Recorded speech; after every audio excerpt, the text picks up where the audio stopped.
Diana, can you hear us okay?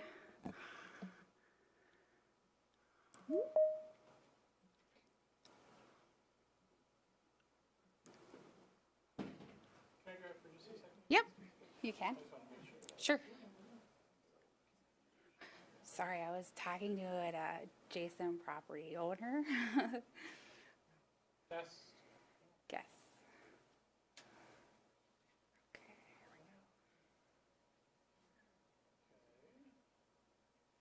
we go.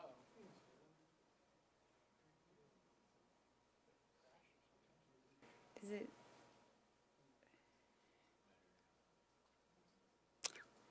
Oh no. Uh-oh. Oh, you're in on another device.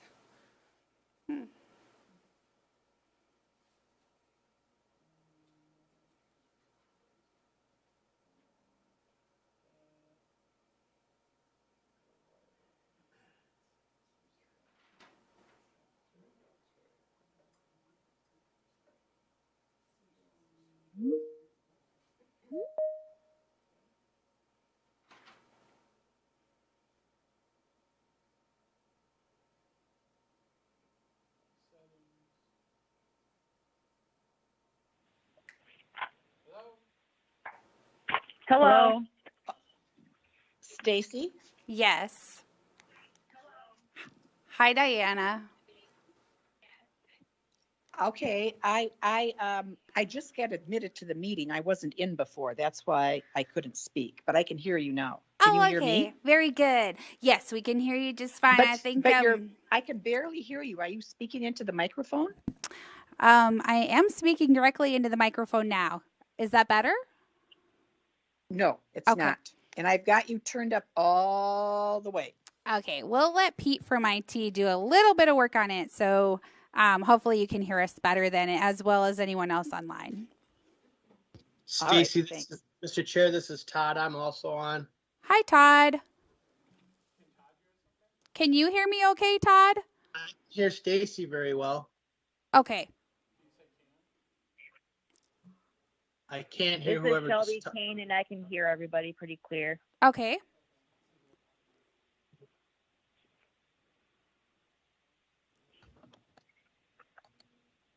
Okay, I think we did some adjusting, so I will try to talk very loud into the microphone. Okay, I'll put it right up to my ear. Okay, I apologize for that, Diana.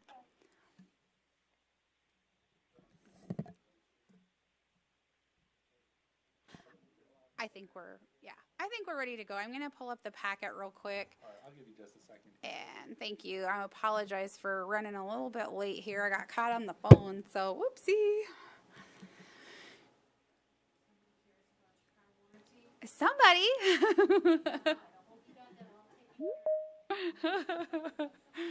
Oh, boy.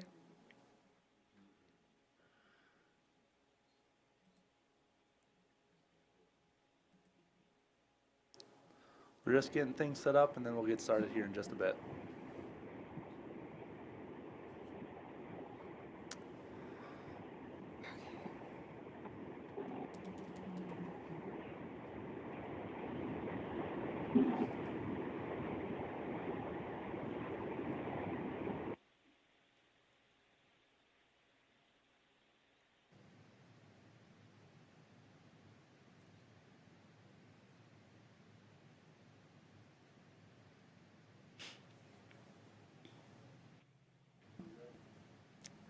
Yes. All right. I'd like to call to order the January 6th, 2022 Board of Adjustment meeting. Could I get a roll call, please? Yes, thank you, Mr. Chair. Ford, Here. Culhane, Here. Kays, Here. Aletsky, Present. Dargis Johnson, Here. Dolly is absent. Spire is absent. Hanson Here. and Brink. Here. Okay, we do have a quorum present this evening. All right. Thank you, Stacy. You're welcome. Third item on the agenda is the approval of the minutes from the November 18th meeting. Could I get a motion and a second? I'll make that a motion to approve the November 18th, 2021 minutes. I'll second. I have a motion and a second. Any further discussion? Hearing none. All in favor say aye. Aye. Aye. Aye. Aye. All opposed, same sign. Motion carries. Fourth item on the agenda is our regular agenda. 4A is board consideration for a conditional use request for storage units at 1412 through 1444 12th Avenue Southeast. Stacy, could you take over? Yes, thank you, Mr. Chair. I'm going to scroll to a map here so you have a little bit better idea of where this property is. Okay, so it's right here. The applicant is requesting a conditional use for storage units. They are located along 12th Avenue, and it is a C3 district. The owner applicant is proposing to construct a conforming storage structure with approximately 20 units to the east of the existing 10 plexes. 10 plexes are located right here. And the adjacent properties are all Zone C3, as you can see. And some of the, down here, we're looking at contractor shops in that particular area. I'll also try to pull up the GIS here so we can see a better aerial view.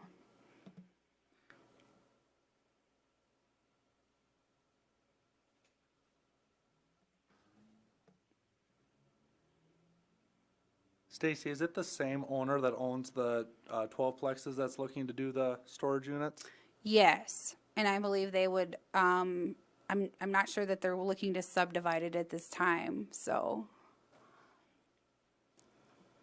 It is the same owner.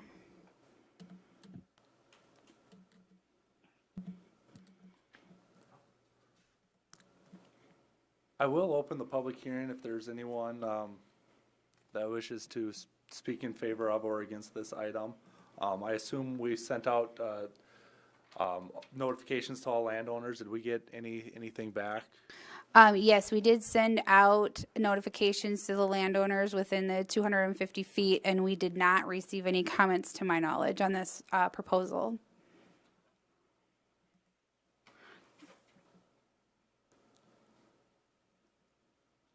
Sorry, you guys.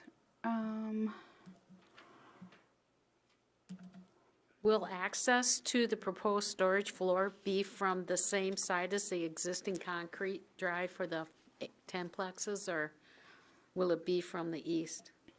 Here is the actual site plan here. So it looks like they would use that same access point.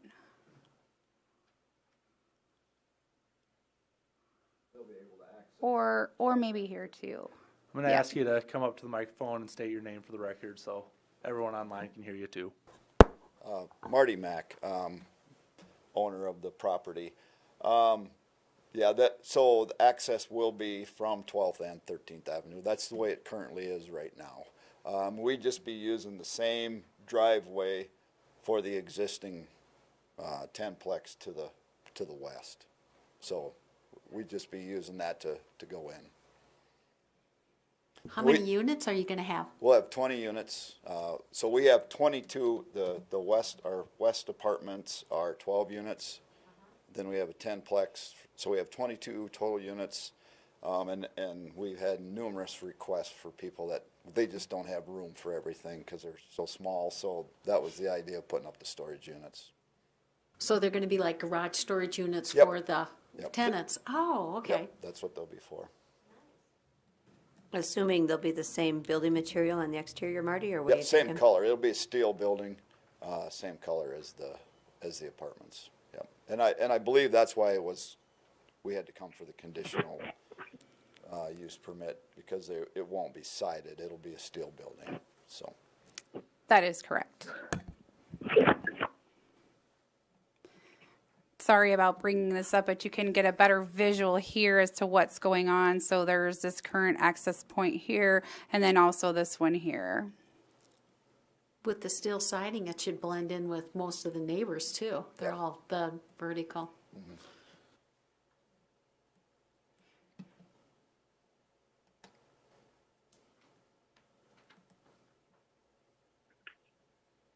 And it'll be good to get that building in there, just for the weeds and everything else, and get everything cleaned up in there and make it look nice, so. One thing we have done in the past when this area is developed is we've put the condition on the waiver right to protest street improvements. 13th Street hasn't been built up to city standards. I believe that condition was on with your apartments, but Yep. I'm assuming, I'm going to make the recommendation that we put it on with these two. Do you have any issues with that? Nope, we do not. The applicant is still at the podium. Is there anyone else from the board that has any questions? Will the aprons to the garages be concrete? Yes. Okay. And the public hearing is open. Is there anyone else, either here or online, that wishes to speak in favor or against this item?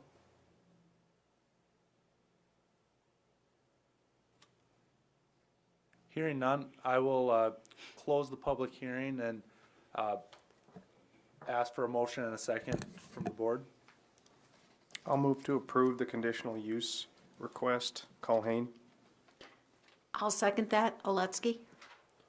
We have a motion and a second. Mr. Chair, Go ahead, Mr. Kays. is that with the condition that you put on for the I was just waiver gonna right to ask that. protest street improvements?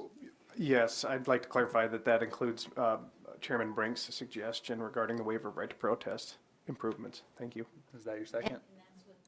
Sorry, and that's with the second also. Thank you, and thanks for that clarification, Todd and Liam. Is there any other discussion from the board members? Hearing none, I'll ask for a vote. All in favor, say aye. Aye. All opposed? Aye. All opposed, same sign. Motion carries. Next item on the. Thank you. Yep. Next item on the agenda, 4B, is 320 Skyline Drive, conditional use and variance requests. Stacy, will you take over and fill us in on that one, please? Sure. Thank you, Mr. Chair. Let's get this pulled up here.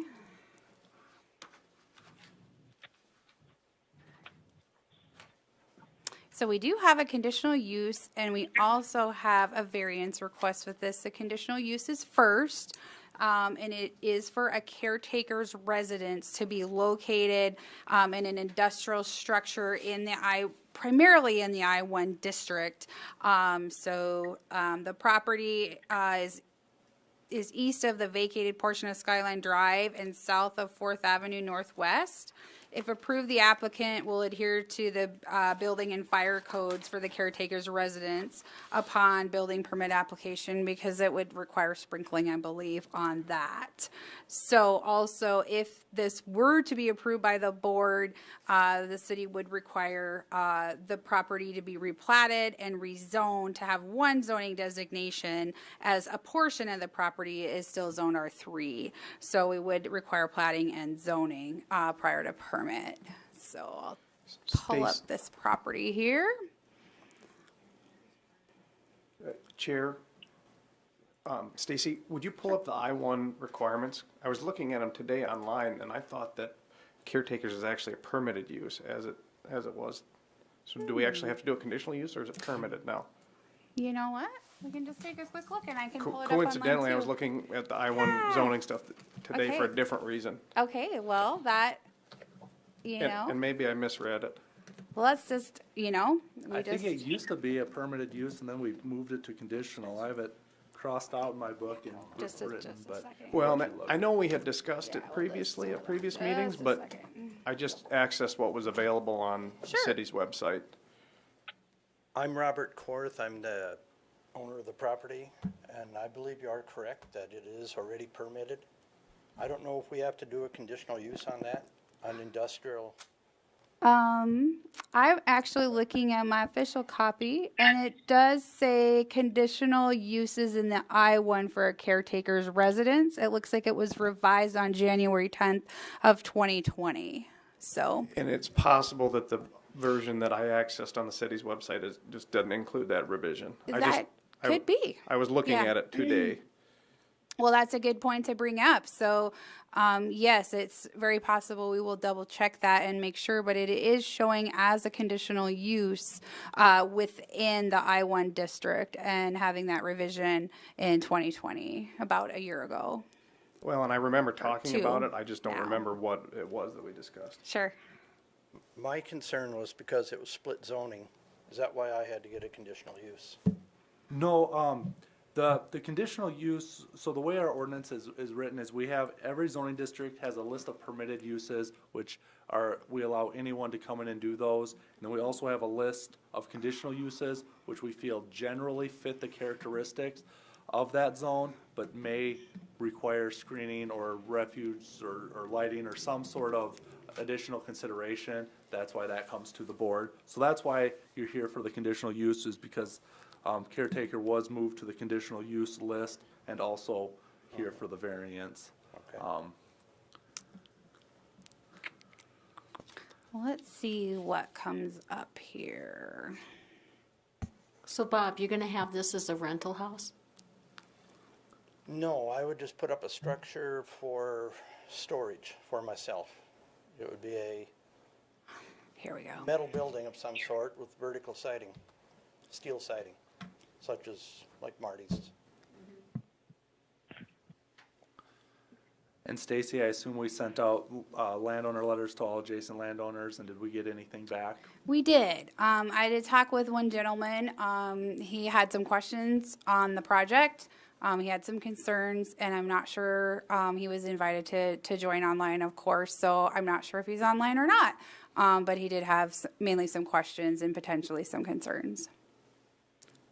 I think when we allowed the conditional use before, it was for, someone with snow removal, they were using it as a shop and they wanted, their person to be there on call, basically.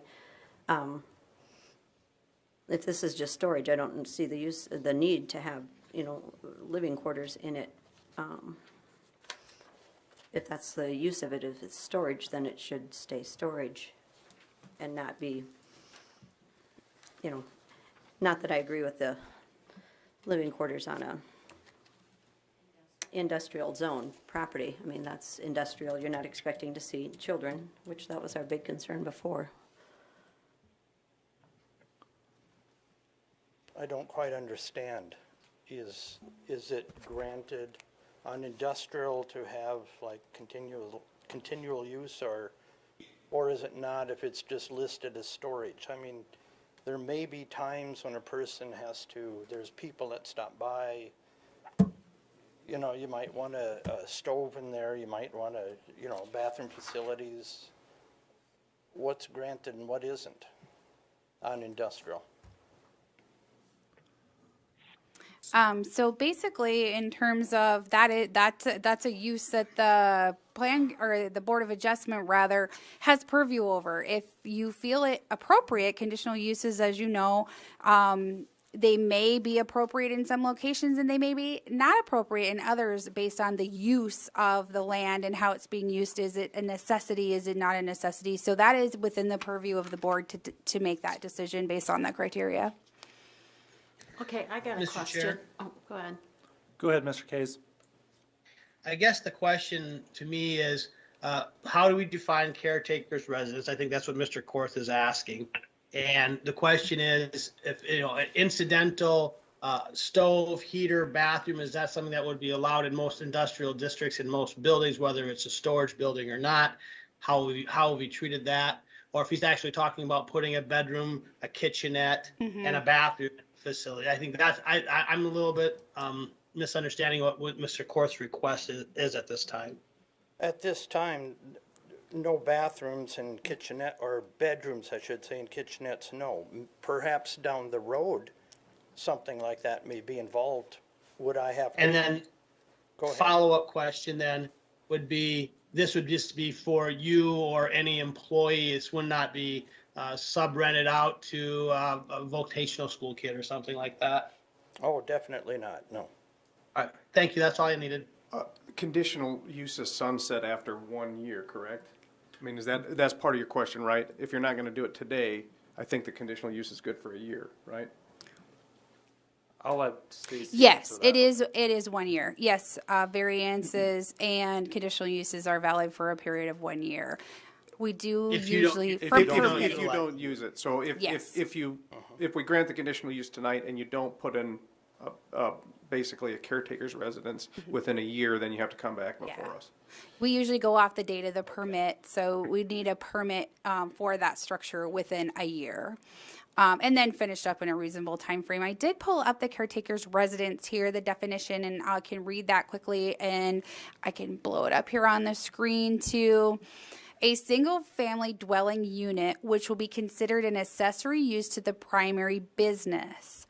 The individual residing at this residence must own or be employed by the business. No home occupations will be allowed. So that is the definition. This is Ford, Mr. Chairman.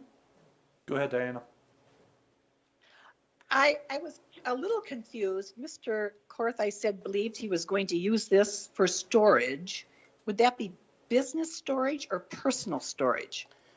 This would be personal storage, and I should elaborate somewhat on also like a workshop.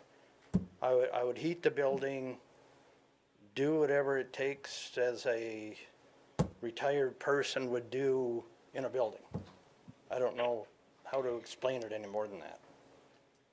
So I guess my question maybe to Stacy is personal storage allowed in an I-1 area?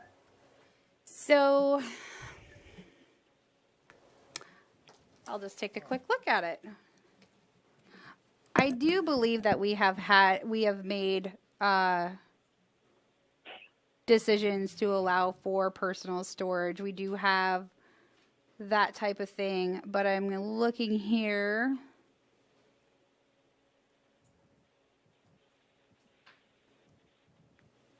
As Stacy looks at that, my recollection is that warehousing would be allowed in an I-1 zoning, and whether or not that's a personal or business warehousing it would probably something we would have to decide on, but I would think warehousing would cover the storage of personal property. That is correct, Commissioner Kays. We do have warehousing here, and I can look up that definition, but I think that we have interpreted it in the past rather loosely to just mean storage. It is not my intent to have a building full of whatever you want to call it, I call it junk, to where you roll up the door and it's chock full of things. This would be more like ATVs that I use, or cars, so on and so forth. You know, it would be clean, and I guess that's where I would store my vehicles. So my other question is, the definition of a caretaker's residence specifically refers to a caretaker for the business in the building, and this isn't a business then. Storage is not a business. It's just simply storage. And so how does a caretaker's residence fit into something that isn't truly a business? I think that's a fair question in terms of the definition is definitely pretty black and white here as we're reading it. The individual residing at the residence must own or be employed by the business, and no home occupations will be allowed. So that is the definition of a caretaker's residence. So it is intended for a business. So I guess as I read that or listen to that, there's no business ongoing here, hence a caretaker's residence would not be an appropriate conditional use. But then does that bring Mr. us Chair? back to this being a warehouse, which is a permitted use? And does a warehouse then is that just restricts us from having The caretaker's unit, yes, yep. Todd, Mr. Chair? go ahead. I was kind of going along with Diana here too. I think, and the applicant himself was saying that at this time he wasn't planning on putting in all of the things that we would normally consider to be a dwelling unit. I mean, if he's looking for permission to have a bathroom and a sink and have the building heated, I don't think that's an issue if we're talking about warehousing or storage in the I-1 zone. That is all I'm asking. You know, of course, at this time, I have a house right here in Watertown. I don't intend to stay there.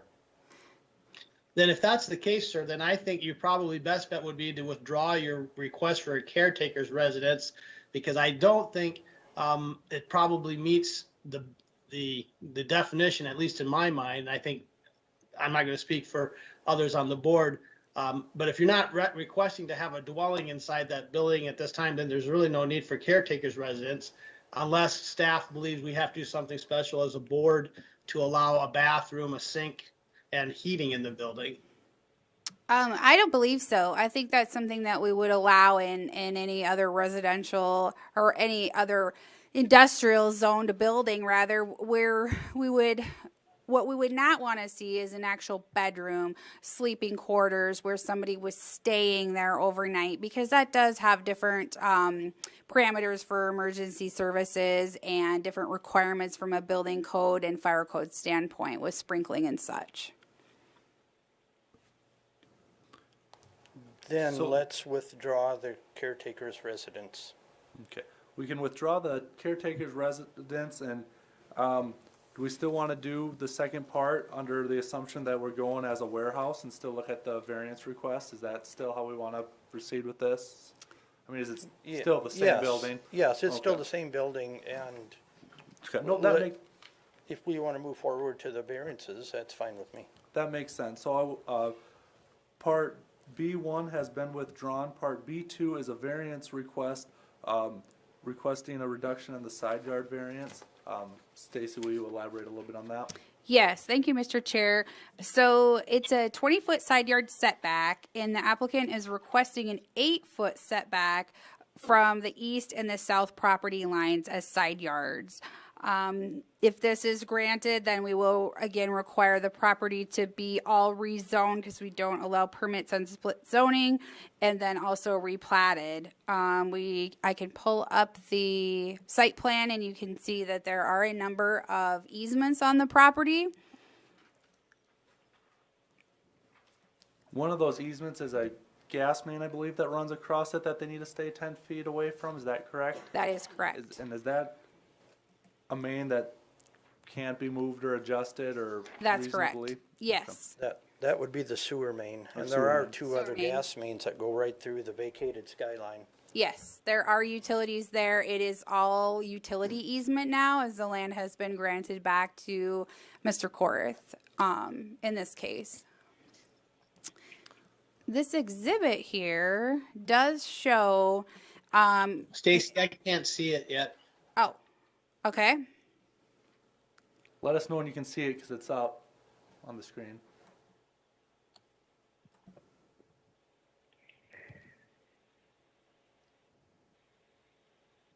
And if you're following along with the packet, we're at Exhibit A. Mm-hmm. It's got kind of, it shows Thank the you. buildable lots. While we're waiting for that, Stacy, you remarked I can about see it. Okay, thank you, Mr. Kays. You remarked about rezoning, and if this is granted, and there's a very small section of R3 that this building won't even be sitting on all of the properties, I don't care to rezone it. Is that something that we actually have to do? Means the building is not sitting on piece? Yes, we do require that because if it's all one parcel, what we end up with if we have split zoning, then it does make it difficult to administer. And really the only time we can catch that is at the time of permit. In my mind, it does meet the comprehensive plan and makes sense. Again, that would be up to the plan commission and the city council. But yes, we have a practice and have applied that under the zoning ordinance requirements to help eliminate the split zoning. Along with the replat, it just makes everything a lot cleaner that way if you ever go to sell it, or if tear this building down, build something different, et cetera. If or when it becomes rezoned, can it go to the other pieces in R3? Can it go to an R3 instead of industrial, all the properties? Right now, I believe there's 4 different parcels that I own that are all put together at this time. I'd be happy to take a look at that with you, but that's something we would probably want to discuss offline. Yeah, but we'd be happy to look at that and to see if you wanted to retain that. Okay. Mr. Chair, Yes, Mr. Case. I did not take a look at the zoning map on this. So what portion of the property is zoned I-1? What portion is zoned R3? Almost all of it's zoned I-1, and then just that corner of it is zoned R3. Looks like it cuts through at a weird angle. Sorry, I would agree.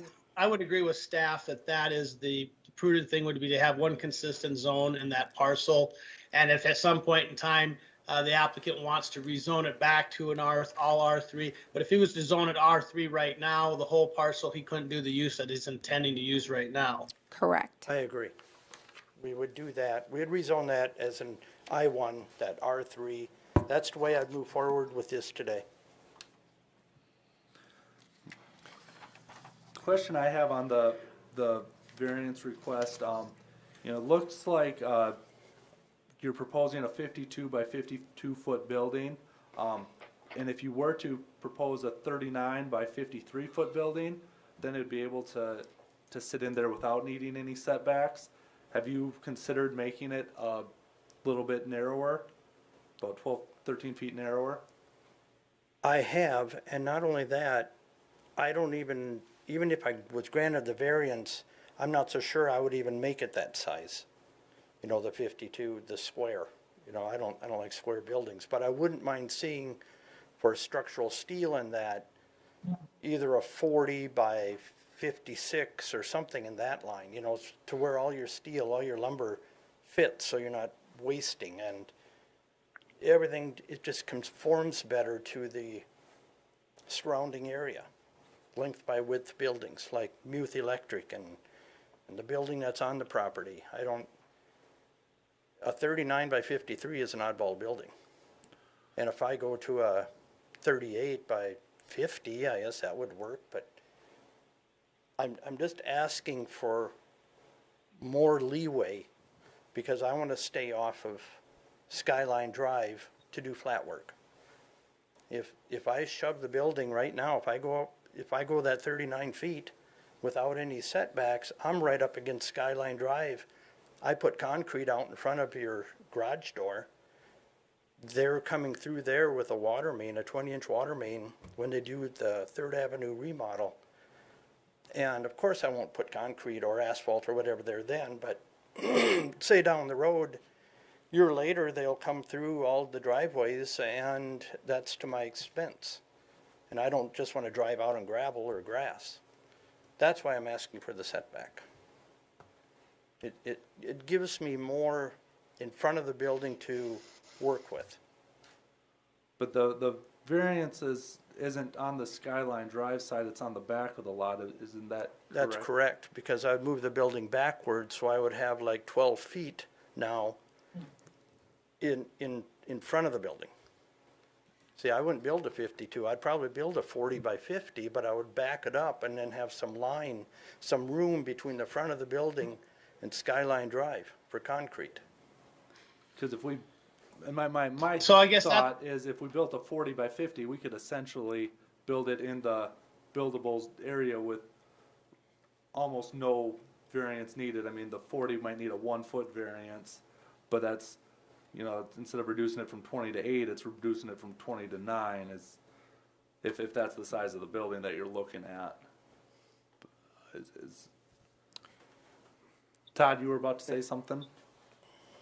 Yeah, I was going down the path that you were following too. That I'd like to know. I mean, we're kind of like we're cutting horses right now. I mean, it's like, well, this is what I'd like to do if I want the maximum flexibility, but I'll let you know how big the building's going to be depending on what you give me. And I usually like to do business the other way. What is it you specifically want? And I'm getting kind of a wide. Sorry, I've got COVID right now, so I'm not thinking straight completely. But we're getting kind of a little bit of a swag in there, and I think we just need to know what size of a building you would build, and if that was the case, we might be more willing to encroach that other setback. If I understand the idea of maintaining costs, but is it a 52 by 52 building? Is it a 40 by 50? I mean, I've heard 3 or 4 different numbers already. I would like to build the maximum amount that I can fit on that piece of property with the setback. Okay, so then you're asking for the full variance amount, if that's the case. I'm just gonna state right now, I'm less inclined to do that because I think you could probably still make it work with a smaller building and get most of what you need and not have to have such a large variance. But if I go with that same building, I'll be right up against Skyline Drive, 52 by 52. But you're right up to the right of way. You're not right up to the road. I mean, it looks like they touch, but there's, and I don't know exactly how much boulevard there is between the road and Skyline. Maybe GIS will show us that, and maybe Stacy can pull us over there. I'm talking about the vacated Skyline. All right, Skyline's vacated on the west side of his property here, right? Mm-hmm. Yes. Yes. And so he owns 33 feet or whatever it is into that area. Correct. This is not updated just yet. I apologize for that, Mr. Korth.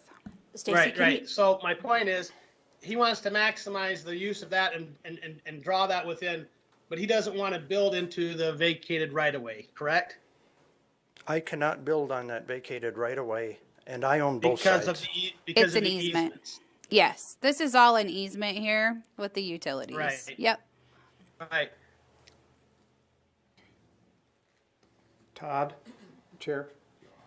Todd, historically, what's the purpose for a setback?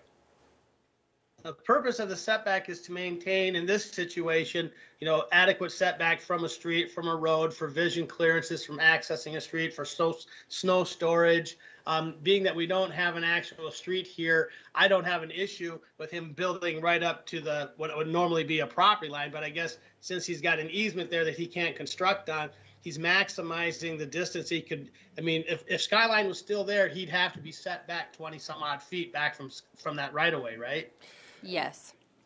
So the Skyline's not there anymore. So he's getting the benefit of actually encroaching up to that west boundary of his property, of where Skyline, east boundary of where Skyline used to be. So he's right up to there. So he's maximizing that part of the use of the lot. The question is, do you want to allow him to further encroach to the east on the east property line?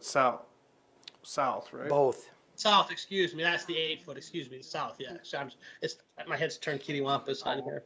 Well, I guess I don't mean to, and I understand that it's not the standard, but do we care? I mean, he's not obstructing vision. There's no other buildings are going to go there. It's an oddball lot at the end of a dead end deal. I mean, do we care? There aren't any other buildings that are going to go in there anywhere near it. Fire access. Does Muth own the property to the south? Muth owned, I think, right? That's some sort of like little garage or something. Yes, they do. But you're So going to how have. close?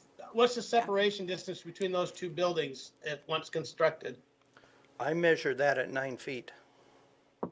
Total? So then Their building is 9. Their building's 9 feet, and you're going to be 8 feet.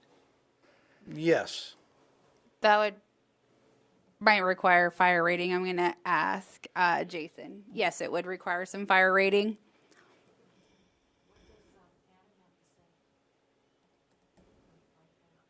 I mean, are we going to have problems with EMS and stuff? It looks wide open. Yeah.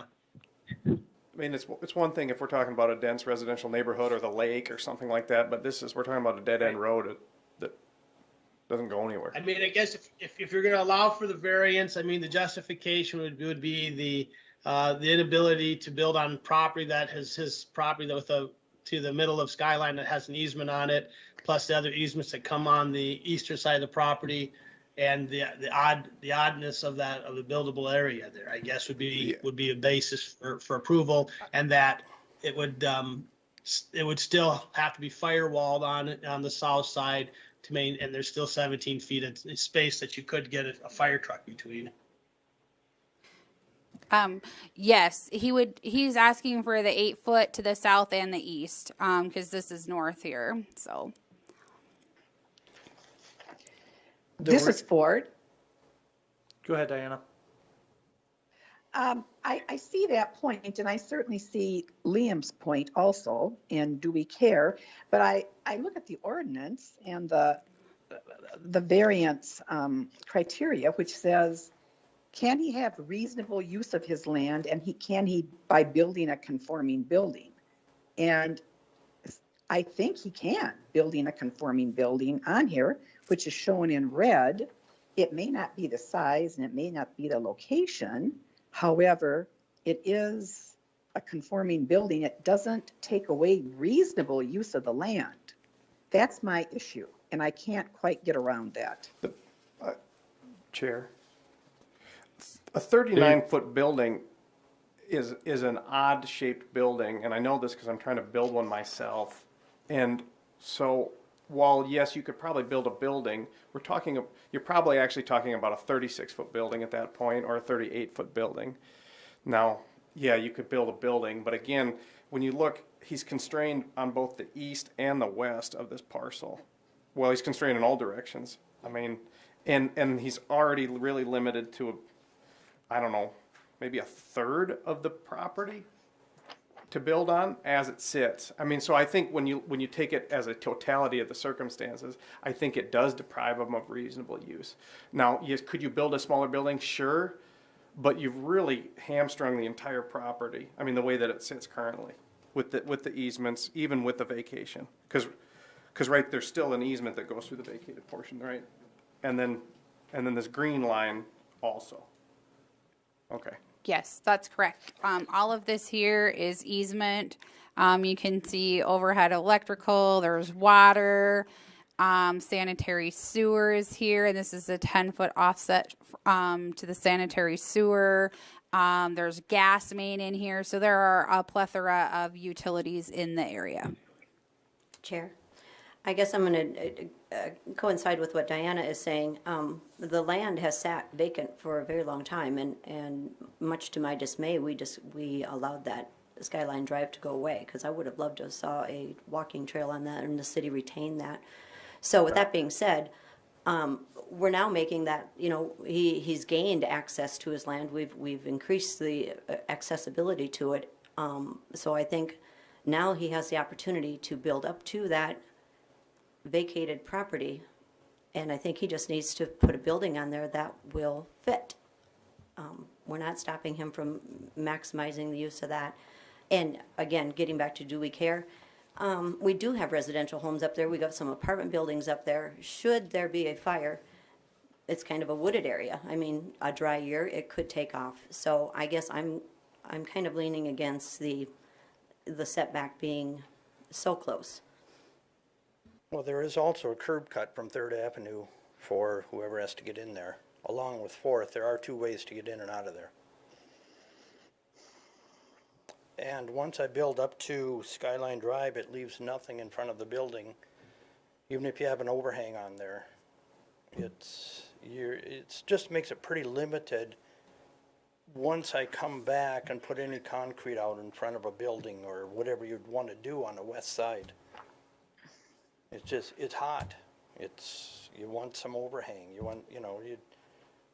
It would just make it inconvenience. And I guess a person could go up. I think a person can go, I was told 65 feet on that industrial property. So I guess we're conformed, we'd have to go up and do something different then. It just wouldn't look right. If you have a small square building that's 20 feet tall and you're at the Lions Club and everything else is more conforming, it just doesn't make good sense to me. I've obtained a lot of property. The city was gracious enough to vacate Skyline to me. The rest of it I bought.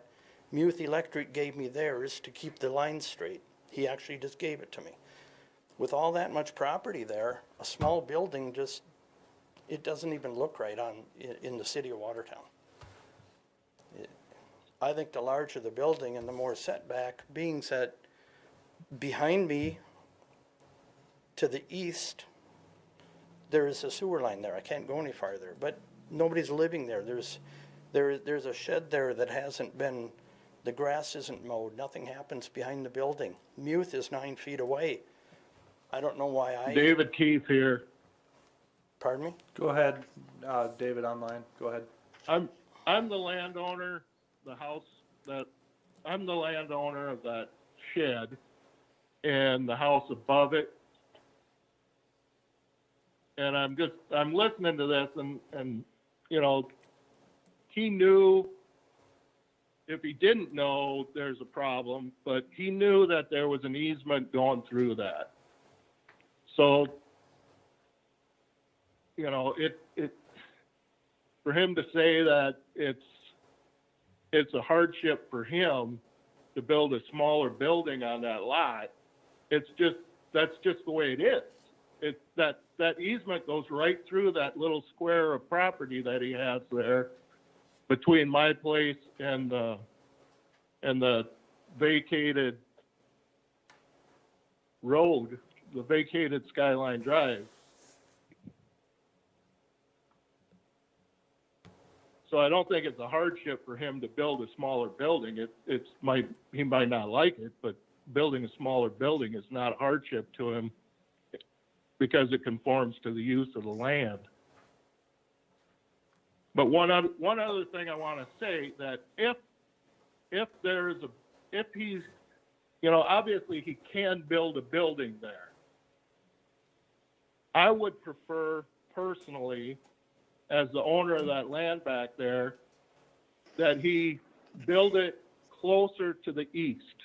If he moves it, if you allow that variance on my side, that whole, I told him before, that shed and that junk back there, that's been there since I bought the place 6 years ago.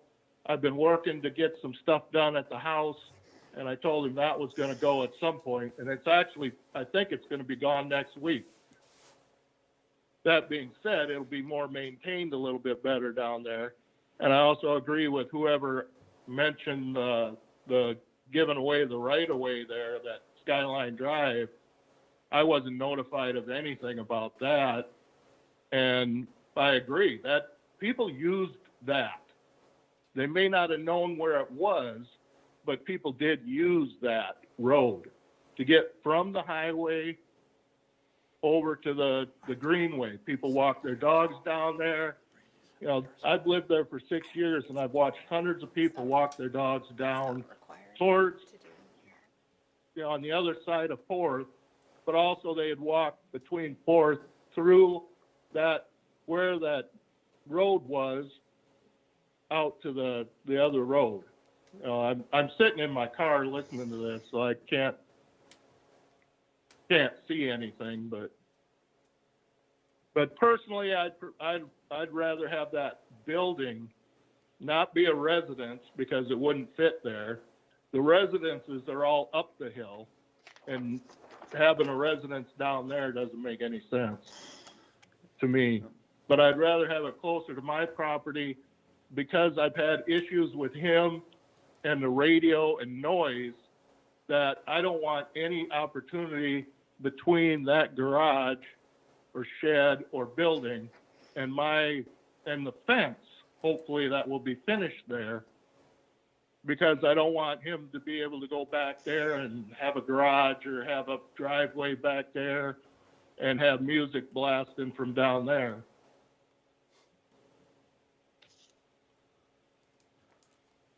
Thank you I for hope those that made comments. And some sort of sense.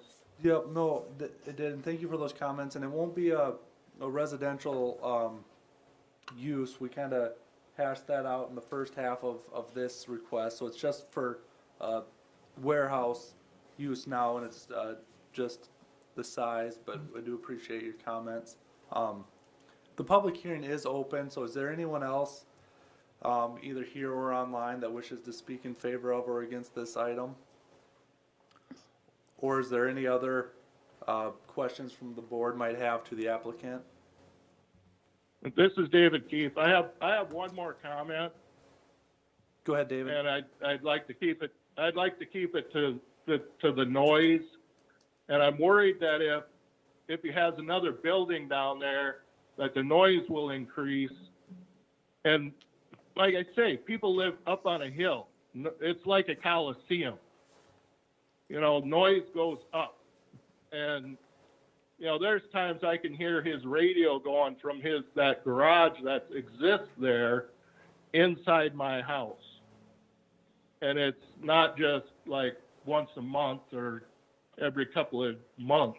It's every week.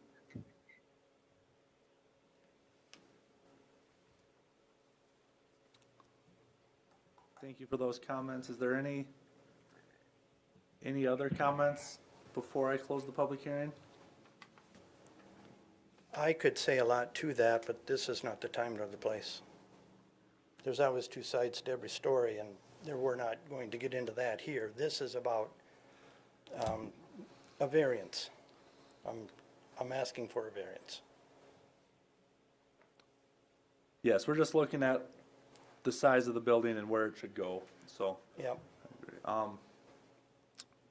hearing no other comments, I will close the public hearing and ask for a motion and a second from the board for further discussion. For the purposes of discussion, I will move to approve the variance as requested by the applicant. Second, Colhane. We have a motion and a second for further discussion. Personally, this is a very unique property, as kind of mentioned. The sewer line and other utilities kind of make it into a much smaller lot than it actually is, or than our minimum requirements allow. So then it's the question at hand is, what is considered a reasonable use? So is it the full 2,700 square foot building, or is it the 2,000 square foot building, or which would probably be smaller because 39 by 53 isn't reasonable dimensions? It'd be, 36 by 50 or something. Would be 1,800 square feet. Is that a reasonable use? And that's what we'll have to determine. I do think that with where the easement is, the sanitary sewer easement, as it goes southeast, it makes that corner of the next property right there unusable right there. So I feel that setback, at least in my mind, makes more sense. And then the south setback, being that the adjacent property to the south is set back at 9 feet or so. GIS isn't 100% accurate. I could see conforming with what they have and on the south side as well. But those are my thoughts on this. Any other comments before we vote? This is Ford. Go ahead, Diana. There's good arguments on both sides. The thing that I'm also struggling with is the variance request for the 20-foot side yard setback, but the applicant we don't really know what's going to go on here. What size of building? It's jumped from up, down, in, out. I honestly don't know what we're going to get if we grant a 20-foot side yard setback. I would like to have more confidence in what would be going on to this property if this variance were granted. Would it make any difference what size building is on there if the variance is granted?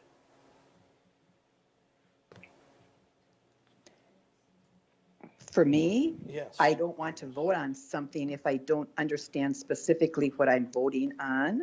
I don't want to vote yes, and I don't know exactly, I know I'm voting on a 20-foot side yard setback, but I don't know what's actually going to happen on this property, should that be granted.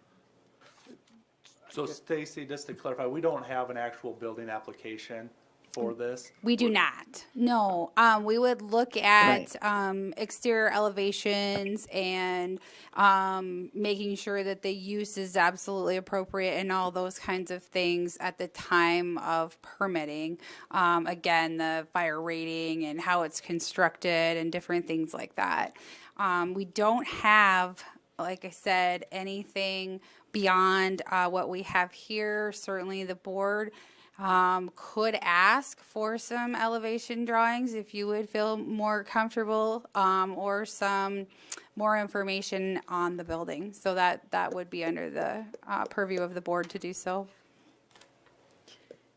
It's my understanding that when Mr. Korth bought the lot, that you knew all of these easements and everything was there at the time of purchase, right?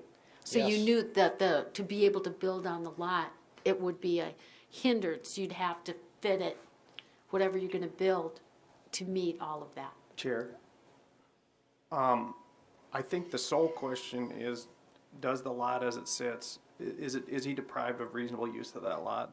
And I want to push back a tiny bit. It isn't what he knew or when he knew it, because even if you knew it and you had a lot that was useless or nearly useless, it would still be it should still qualify for a variance. And again, it's not our job to legislate good neighborly behavior or music and stuff like that. And, you can wish and hope as much as you can that people are good neighbors to each other. But that's not really our job. As I see it, it looks to me like almost 3/4 of the lot are useless. And so that's really my analysis, is when I look at, is he deprived of reasonable use of the lot?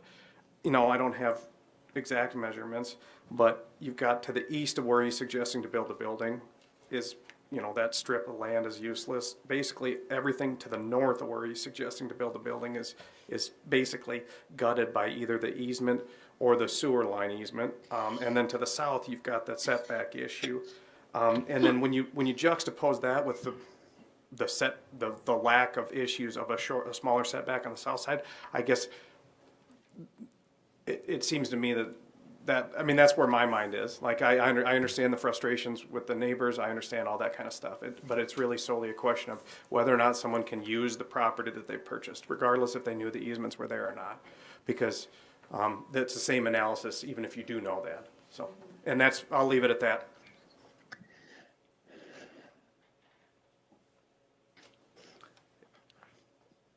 Is there any other comments from board members? Hearing none, I'll ask for a vote. And Stacy, I think I'll do this one as a roll call vote since we'll go that route. All right. Thank you, Mr. Chair. Ford. No. Culhane. Yes. Kays. Yes. Oletsky. No. Dargis Johnson. No. Hanson. No. Brink. Yes. Okay. With a vote of 4 yeses and 3 nos, variance request fails. Next item on our agenda, item 4C, is board consideration of a home occupation to establish a daycare in the R1 district. 3, 4, I think. We'll start that one in just a second.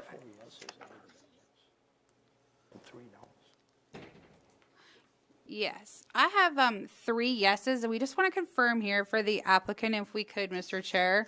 I had a yes from Brink, I had a yes from Culhane, and I had a yes from Kays. I had a no from Ford, a no from Oletsky, a no from Dargis Johnson, and a no from Hanson. Is that correct? That's what I have as well. Okay. Okay, thank you. We can discuss some of the other options if you want to come in to visit. All right, thank you. Thank you. Item 4C is a home occupation daycare. Stacy, will you will you take over on that one, please? Yes, thank you, Mr. Chair.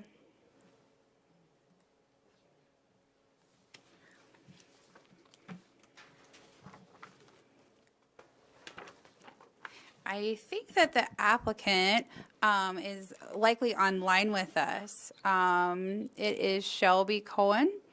And what she is seeking here is a conditional use to have daycare, an in-home daycare in the R1 single-family residential district. The property, it has sufficient parking spaces for up to 3 vehicles in the driveway, and it does have a fenced backyard. So I can go down to a photo here. So we are at the corner of Cherry Drive and 10th Avenue Northeast. We did go through the home occupation criteria. There's a list of criteria. The applicant is aware of that and does feel like her proposal will meet that. The ordinance does also specifically require in-home daycares to provide at least 35 square feet of interior floor area and 50 square feet of outdoor recreation space for each child. Does also require safe and adequate off-street parking and loading areas. And as mentioned before, the applicant is aware of these and does anticipate meeting all of the requirements in this case. Thank you for that. You're welcome. And we're still working on making daycares permitted use if they meet all the check marks. Is that correct? I mean, that's just that is correct. Okay. Yes. All right. Thank you. But this, you're welcome. We're not quite there yet, so it's still a conditional use. Is there, before I open the public hearing, does the board members have any questions? Hearing none, I will open the public hearing. If there's anyone that wishes to speak in favor or against this item, please feel free to do so. And I'm assuming, Stacy, we sent notifications to everyone, and did we hear anything back? We did send notices out within 250 feet of the property, and I have not heard anything on this particular request for a daycare.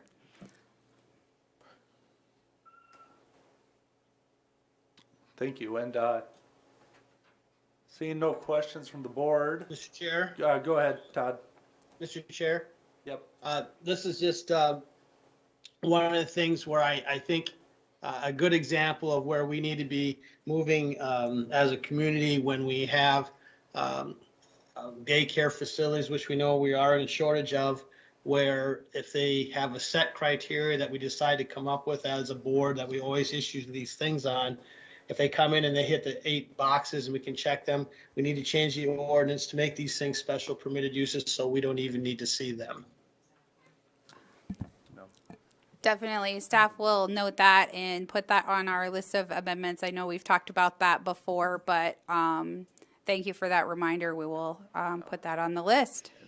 And I'd even take daycares a step further, and I would, I mean, I'm getting a little off the topic, but I'd be okay with moving that to a permitted use in the residential zone. I mean, it is still I mean, I get why it's not, it's a home occupation, but it's one of those that's unique and different. Well, and what I mean by that, it would be a permitted use. It's just that we would have the 8 things that we think you have to meet, and if you meet all 8 requirements, it's a permitted use. Right, right. It's a new concept allowed by state law last year. All right. Well, hearing no other comments, I'll close the public hearing and ask for a motion in a second. I'll move to approve the conditional use. Colleen. Second. Second case. I have a motion and in a couple seconds, so all in favor say aye. Aye. Aye. Aye. All opposed, same sign.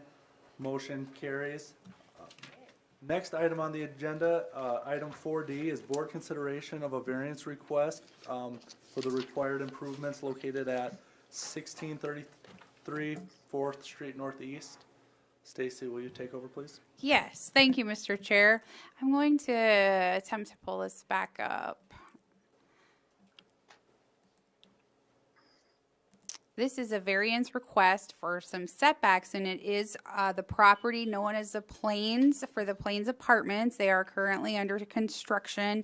Right now, you may remember that we had a plat that came through where we had some lines being drawn to create some lots within that lot 1. So they're proposing to replat this into a few different lots for financing purposes. We did another check on the setbacks, and we did find something that was a little bit short of the required setback. If you look here, we do have a 7.1 foot setback from this particular property line, and then a 7 foot on this side. So they're seeking a variance rather because of the 9 foot side yard setback. It is an internal setback to this property, but we felt that the 9 foot would still apply. If the lot is not subdivided, do we have this issue? No. So this is an issue that they created themselves? Correct. I mean, speaking frankly. Okay. Correct, yes. One of the things that I do want to point out, I believe it's a building to the south that's already under construction. So we were hopeful that maybe something could be shifted around, but I'll let the applicant speak to that. But we do have a partial construction going on of one of the structures at the current time. I'm sorry, on the garage that goes with lot 3 is the south garage, right? Yes. Okay, and then the north garage goes with what lot? It's kind of hard to see on here. Yeah, it is. The north garage is, I think, going with lot 2. Yeah, 3 of those garages are on lot 2, and then the one garage is on lot 3. And we did approve this plat at the December meeting, and I know there was comments at that meeting that we were creating some weird shaped lots that have kind of unique setbacks all over the place, and we questioned if this would be a concern, because it's just a unique situation where if the even if we grant this and a building were to burn down and ever rebuilt, I mean, the shape of the lot really kind of hamstrings the size and what type of building can go in. But we were guaranteed at that time that we went with these funny shaped lots that it would meet all setbacks. Mm-hmm. Yeah, that is something we just we did a double check on, and we just missed it. So I apologize for that. When we determined that, we held it. We did not send this plat to the city council, and the plat will not be able to be approved by the city council unless variance is granted, or it could be reconfigured to meet the requirements. So I apologize for that, Commissioner Oletsky. Just something that was overlooked. Thank you. Is there any other questions from staff members before I open the public hearing? This is Ford. Go ahead, Diana. So I looked and saw that this resolution had been pulled off the city council agenda on 12/20. So this replat hasn't been approved. Could they replat this so, as we were told multiple times in that meeting, no variances or for setback variances would be required? I'll let the applicant answer that question. That is something I believe that we relate as staff to the applicant, but if the applicant is online, that would be an appropriate question for the applicant. And I'll open the public hearing, so the applicant, feel free to.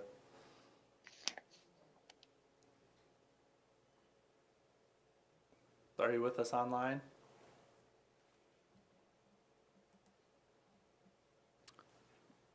I'm not sure if the applicant's online with us or not.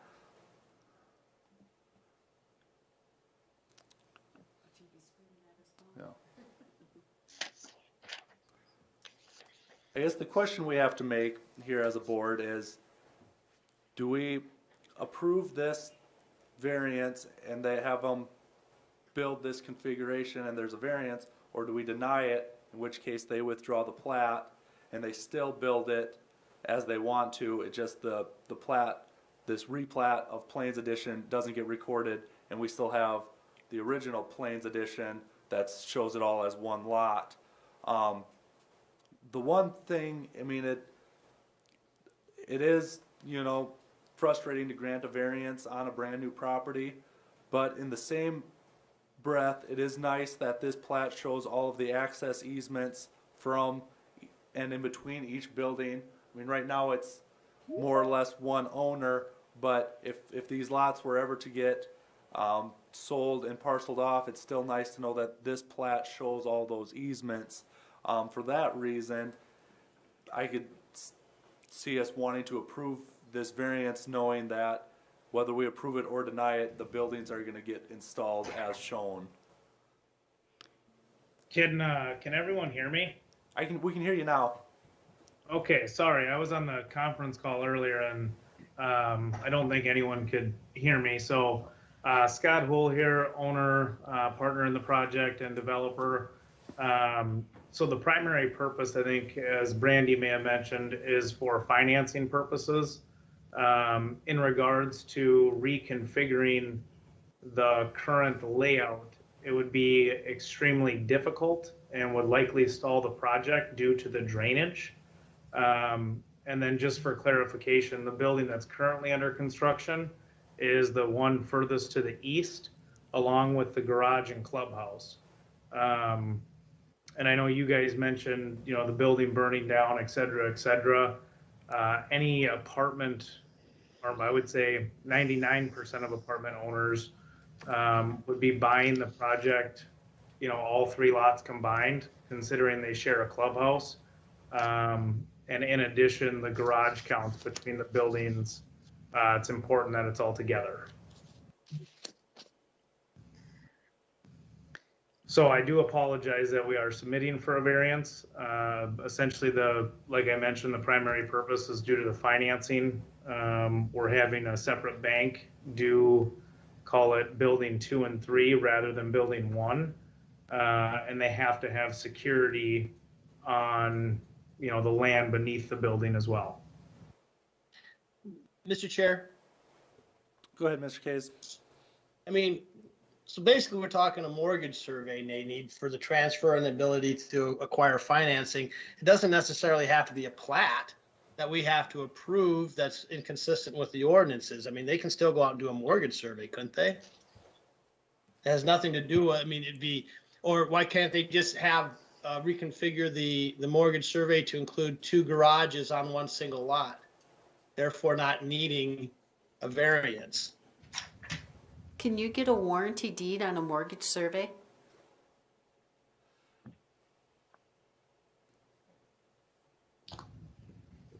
Well, I don't think you need a warranty deed For finance purposes, he would need a warranty deed that he could sell it. My issue with this is it's 8 acres, and we're giving a variance on 8 acres of land. I guess that's just poor planning. So I'm just going to struggle with this one.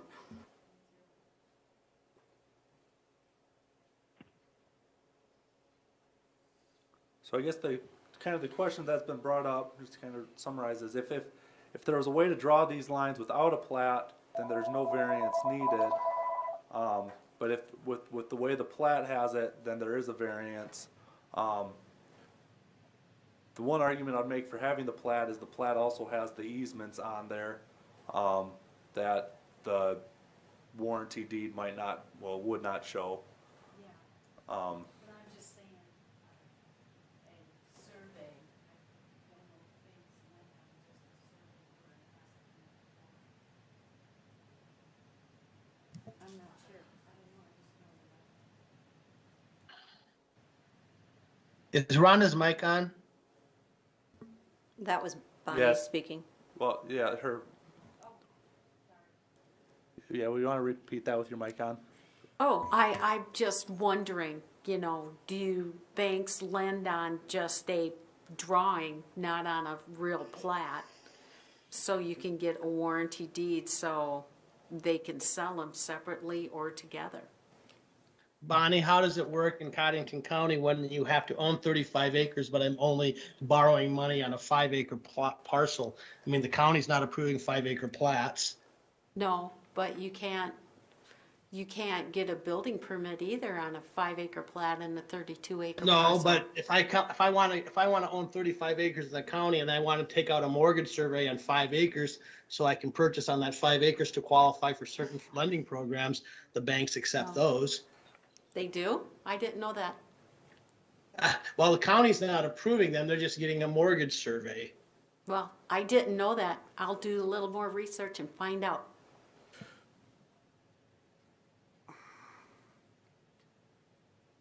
I feel like we're getting a little bit beyond the purvey of what this commission or what our board is. I mean, we look at lots, we look at make sure that, you know, setbacks are abided by, egress is abided by, that things make sense, they fit with our plan.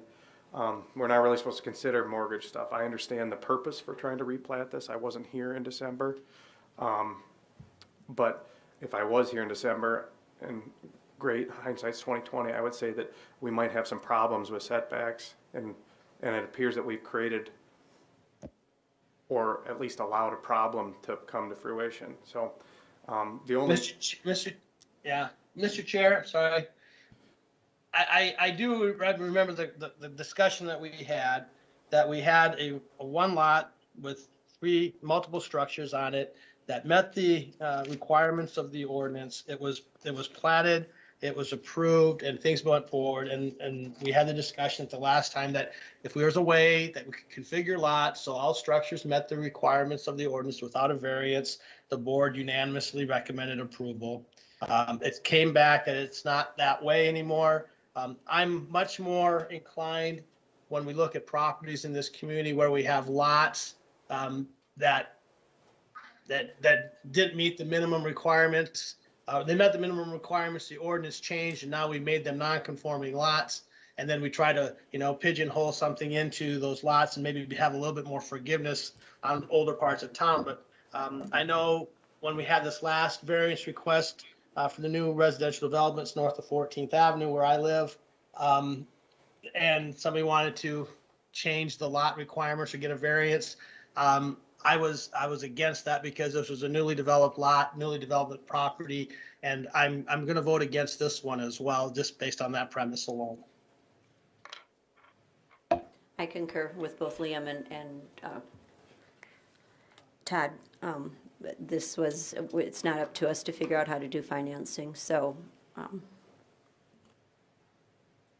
there any other questions for the applicant? Or is there anyone else from the public that wishes to speak on this item? Hearing none, I will close the public hearing and ask for a motion in a second. I'll move to approve the variance. Colhane. Second. Targets. We have a motion and a second.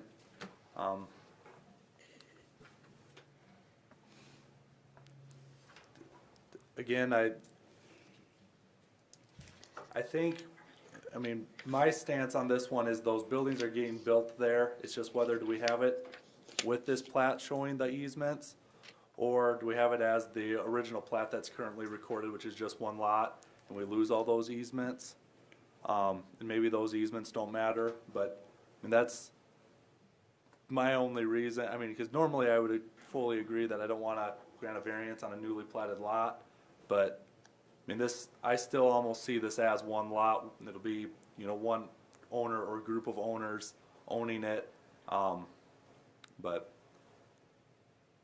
If that's the case, then why are you worried about the easements? you make a good point. Maybe they don't need to be there. Are there any other comments? Stacy, could we get a roll call vote for this one? Yes, thank you, Mr. Chair. Kays.